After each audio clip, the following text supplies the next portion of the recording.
ओम शांति। 26 अप्रैल 2022। बाबा के महावाक्य।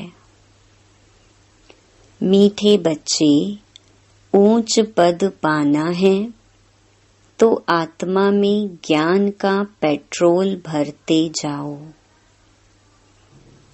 सवेरे सवेरे उठकर बाप को याद करो, कोई भी उल्टी चलन नहीं चलो। प्रश्न। बाबा हर बच्चे की जन्म पत्री जानते हुए भी सुनाते नहीं, क्यों? उत्तर। क्योंकि बाबा कहते, मैं हूँ शिक्षक।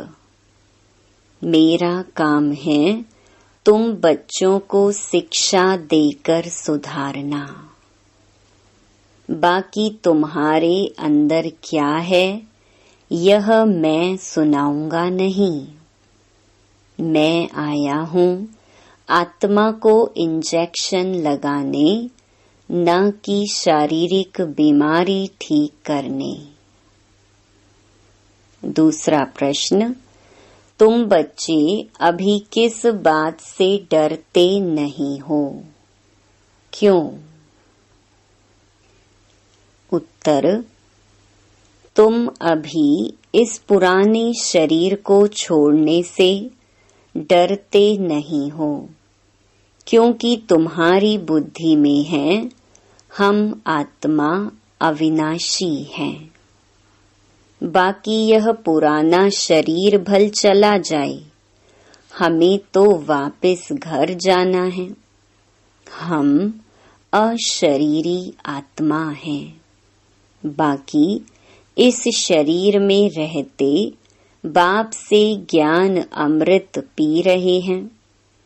इसलिए बाबा कहते, बच्चे सदा जीते रहो, सर्विसेबल बनो तो आयु बढ़ती जाएगी।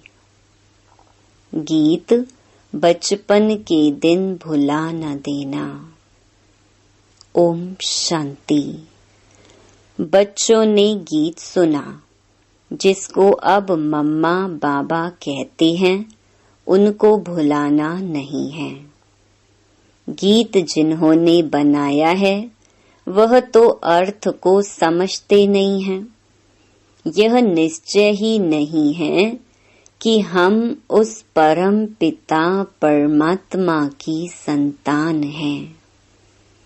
उस परम पिता परमात्मा को पतितों को पावन बनाने के लिए आना पड़ता है। कितनी ऊंची सर्विस पर आते हैं, उनको कोई अभिमान नहीं है। उसको कहा जाता है निरहंकारी। उनको निश्चय बुद्धि व देही अभिमानी होने की बात नहीं। वह कब संशय में आते नहीं। देह अभिमानी बनते ही नहीं। मनुष्य देह अभिमानी बनते हैं तो फिर देही अभिमानी बनने में कितनी मेहनत लगती है। बाबा कहते हैं, अपने को आत्मा समझो। मनुष्य तो कह देते हैं, अपने को परमात्मा समझो। कितना फर्क है। एक तरफ याद करते हैं पतित पावन को, फिर कहते हैं सब में परमात्मा है। उनको जाकर समझाना है, बाबा देखो कहाँ से आया है, तुम बच्चों को सुधारने के लिए। जिनको पक्का निश्चय है वह तो कहते हैं, बरोबर आप हमारे मात पिता हो। हम आपकी श्रीमत पर चल श्रेष्ठ देवता बनने के लिए यहाँ आए हैं। परमात्मा तो सदैव पावन ही पावन है। उनको बुलाते हैं पतित दुनिया में आओ, तो जरूर पतित शरीर में ही उसको आना पड़ेगा। पतित दुनिया में तो पावन शरीर होता ही नहीं। तो बाप देखो कितना निरहंकारी है। पतित शरीर में आना पड़ता है। हम अपने को संपूर्ण नहीं कहेंगे, अब बन रहे हैं। अब बेहद का बाप कहते हैं, बच्चे श्रीमत पर चलो। बाप श्रीमत देते हैं, सवेरे उठकर याद करो तो पाप भस्म हो जाएं। श्रीमत पर नहीं चलेंगे तो विकर्म विनाश नहीं होंगे। बंदर के बंदर ही रह जाएंगे और फिर बहुत कड़ी सजा खानी पड़ेगी। जानवर आदि तो सजा नहीं खाते हैं, सजा मनुष्य के लिए है। अगर बैल किसको मारता है वह मर भी जाए तो क्या उनको जेल में डालेंगे?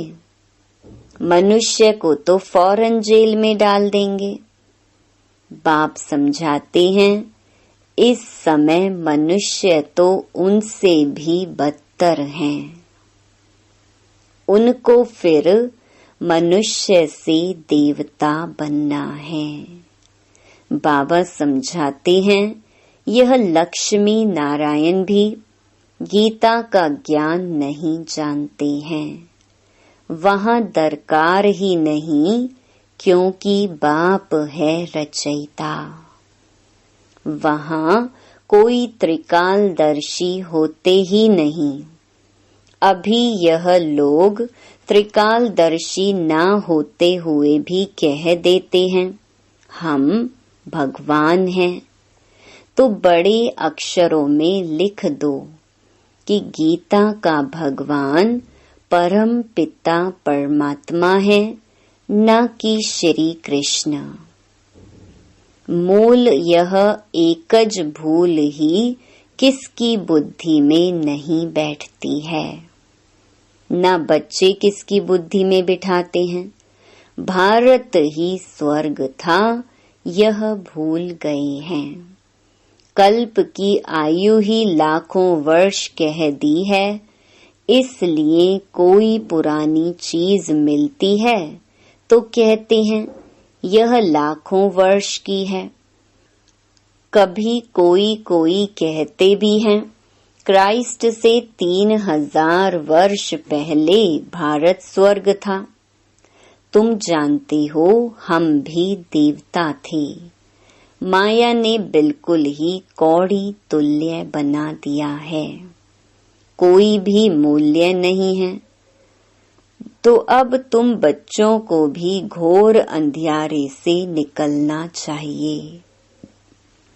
कभी कोई ऐसा कर्तव्य नहीं करना चाहिए जो तुमको भी कहना पड़े कि तुम कोई बंदर हो। मैं कितना दूर देश से आता हूँ तुम्हारे मैले कपड़े धोने के लिए। तुम्हारी आत्मा बिल्कुल मैली हो गई है। अब मुझे याद करो तो तुम्हारी ज्योति जग जाए। ज्ञान का पेट्रोल भरते जाओ तो वहाँ भी कुछ पद पाओ। वहाँ जाकर दास दासी बनो, यह तो अच्छा नहीं है। यह है राजयोग, तो पद पाना चाहिए ऊंचा। दास दासी जाकर बने तो भगवान से क्या वर्षा पाया? कुछ भी नहीं। बाबा से कोई पूछे तो फट से बाबा बता सकते हैं। काम करना चाहिए इशारे से। बिगर कहे जो काम करे सो देवता। कहने से जो करे सो मनुष्य। तुमको अब श्रीमत मिलती है देवता बनने की। श्रेष्ठ बनाने वाला बाप कहते हैं कि प्रदर्शनी में बड़े बड़े अक्षरों में ऐसा बोर्ड लगा दो तो सबकी आंख खुले कि श्री कृष्ण भगवान नहीं हैं।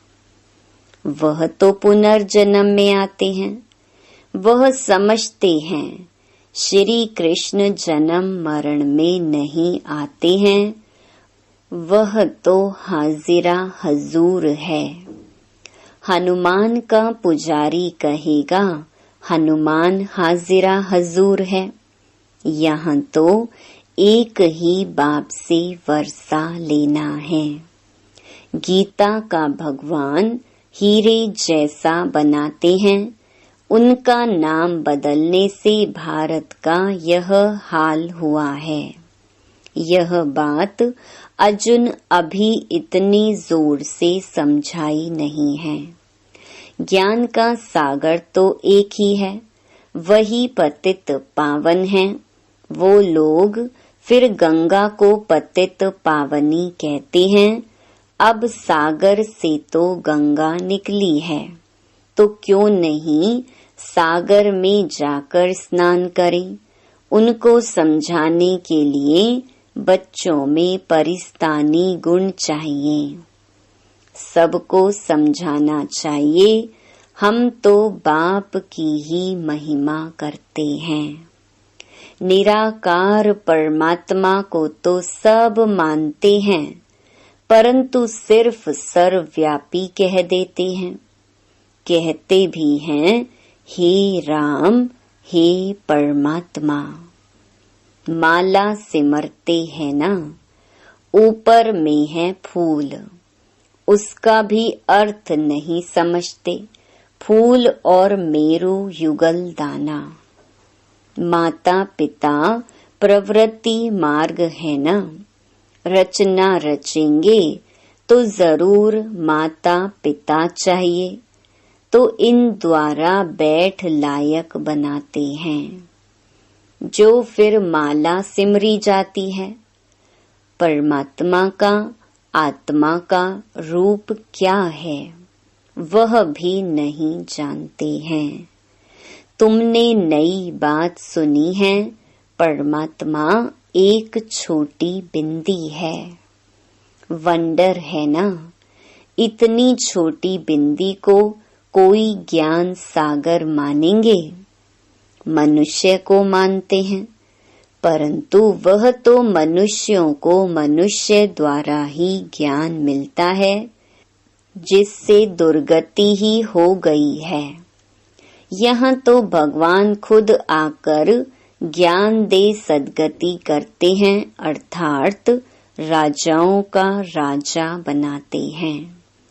तुम वंडर खाते हो, आत्मा छोटी सी बिंदी है, अति सूक्ष्म है, तो बाप भी ऐसा ही होगा ना। और है कितनी बड़ी अथॉरिटी, कैसे पतित दुनिया और पतित शरीर में आकर पढ़ाते हैं। लोग क्या जाने इन बातों को, वह तो उल्टे लटके हुए हैं। अब बाप फरमान करते हैं, जो मेरी मत पर चलेंगे वही स्वर्ग का मालिक बनेंगे।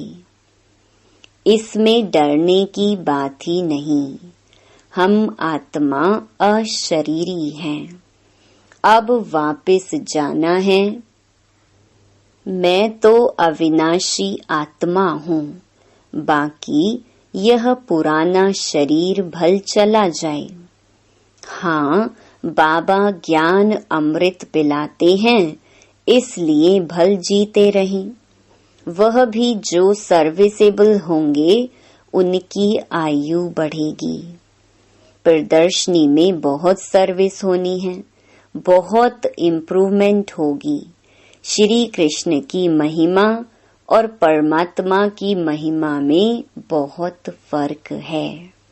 बाप कहते हैं, तुम स्वर्ग में पावन थे, अब पतित कैसे बने हो जानना चाहिए ना। बाप आकर पत्थर बुद्धि को पारस बनाते हैं। ईश्वरीय संतान को कभी भी किसको मनसा वाचा कर्मणा दुख नहीं देना चाहिए। बाप कहते हैं दुख देंगे तो महान दुखी होकर मरेंगे। हमेशा सबको सुख देना चाहिए। घर में मेहमानों की बहुत अच्छी सेवा की जाती है। यह पुराना शरीर है, भोगना भोग, हिसाब किताब चुकतू करना है। इसमें डरना नहीं है, नहीं तो फिर सजा खानी पड़ेगी। बहुत मीठा बनना है। बाप कितना प्यार से समझाते हैं। कमाई में कभी उबासी व झुटका नहीं आना चाहिए। बाप कहते हैं मुझे याद करने से तुम सदा निरोगी बन जाएंगे। तुमको स्वर्ग में ले चलने आया हूँ, तो कोई भी कुकर्म मत करो। संकल्प तो बहुत आएंगे, फलानी चीज उठाकर खा ले, इनको भाकी पहन लेवे। अरे बाप तो बच्चों की जन्म पत्री जानते हैं, इसलिए मैनर्स अच्छी धारण करनी है। बाप कहते हैं मैं सभी की जन्म पत्री जानता हूँ, परंतु एक एक को बैठ सुनाऊंगा क्या कि तुम्हारे अंदर क्या है। मेरा काम है शिक्षा देना। मैं तो टीचर हूँ। ऐसे नहीं, बाबा तो जानते हैं हमारी दवाई आपे ही भेज देंगे। बाबा कहेंगे बीमारी है तो डॉक्टर के पास जाओ। हाँ, सबसे अच्छी दवाई है योग। बाकी मैं कोई डॉक्टर थोड़े ही हूँ जो बैठ दवाई दूंगा। हाँ, कभी दे भी देता हूँ, ड्रामा में कुछ नोंद है तो। बाकी मैं तुम्हारी आत्मा को इंजेक्शन लगाने आया हूँ। ड्रामा में है तो कभी दवा भी देते हैं। बाकी ऐसे नहीं, बाबा समर्थ है, हमारी बीमारी को क्यों नहीं छुड़ा सकते हैं। भगवान तो जो चाहे सो कर सकता है। नहीं, बाप तो आए ही हैं पतितों को पावन बनाने। अच्छा, मीठे मीठे सिकिलधे बच्चों प्रति मात पिता बाप दादा का याद प्यार और गुड मॉर्निंग। रूहानी बाप की रूहानी बच्चों को नमस्ते। धारणा के लिए मुख्य सार। पहला, मनसा वाचा कर्मणा किसी को भी कभी दुख नहीं देना है। कर्म भोग से डरना नहीं है। खुशी खुशी से पुराना हिसाब किताब चुकतू करना है। दूसरा, संकल्पों के वश हो कोई भी कुकर्म नहीं करना है। अच्छे मैनर्स धारण करने हैं। देवता बनने के लिए हर बात इशारे से समझ करनी है, कहलवाना नहीं है। वरदान, बेहद के संपूर्ण अधिकार के निश्चय और रूहानी नशे में रहने वाले सर्वश्रेष्ठ संपत्तिवान भव। वर्तमान समय आप बच्चे ऐसे श्रेष्ठ संपूर्ण अधिकारी बनते हो जो स्वयं ऑलमाइटी अथॉरिटी के ऊपर आपका अधिकार है। परमात्मा अधिकारी बच्चे सर्व संबंधों का और सर्व संपत्ति का अधिकार प्राप्त कर लेते हैं। इस समय ही बाप द्वारा सर्वश्रेष्ठ संपत्ति भव का वरदान मिलता है। आपके पास सर्व गुणों की, सर्व शक्तियों की और श्रेष्ठ ज्ञान की अविनाशी संपत्ति है, इसलिए आप जैसा संपत्तिवान और कोई नहीं। स्लोगन: सदा अलर्ट रहो तो अलबेलापन समाप्त हो जाएगा। मातेश्वरी जी के अनमोल महावाक्य। परमात्मा के बारे में अनेक मनुष्यों की मत का आखिरी फैसला। अभी तो यह सारी दुनिया जानती है कि परमात्मा एक है। उस ही परमात्मा को कोई शक्ति मानते हैं, कोई कुदरत कहते हैं, मतलब तो कोई न कोई रूप में जरूर मानते हैं। तो जिस वस्तु को मानते हैं अवश्य वह कोई वस्तु होगी, तब तो उनके ऊपर नाम पड़े हैं। परंतु उस एक वस्तु के बारे में इस दुनिया में जितने भी मनुष्य हैं उतनी मतें हैं, परंतु चीज फिर भी एक ही है। उसमें मुख्य 4 मतें सुनाते हैं। कोई कहता है ईश्वर सर्वत्र है, कोई कहता है ब्रह्म ही सर्वत्र है, कोई कहता ईश्वर सत्यम माया मिथ्यम, कोई कहता ईश्वर है ही नहीं, कुदरत ही कुदरत है। वो फिर ईश्वर को नहीं मानते। अब यह हैं इतनी मतें। वो तो समझते हैं जगत प्रकृति है, बाकी कुछ है नहीं। अब देखो जगत को मानते हैं, परंतु जिस परमात्मा ने जगत रचा उस जगत के मालिक को नहीं मानते। दुनिया में जितने अनेक मनुष्य हैं उन्हों की इतनी मतें, आखरीन भी इन सभी मतों का फैसला स्वयं परमात्मा आकर करता है। इस सारे जगत का निर्णय परमात्मा आकर करता है, अथवा जो सर्वोत्तम शक्तिवान होगा वही अपनी रचना का निर्णय विस्तार पूर्वक समझाएगा। वही हमें रचता का भी परिचय देते हैं और फिर अपनी रचना का भी परिचय देते हैं। अच्छा, ओम शांति।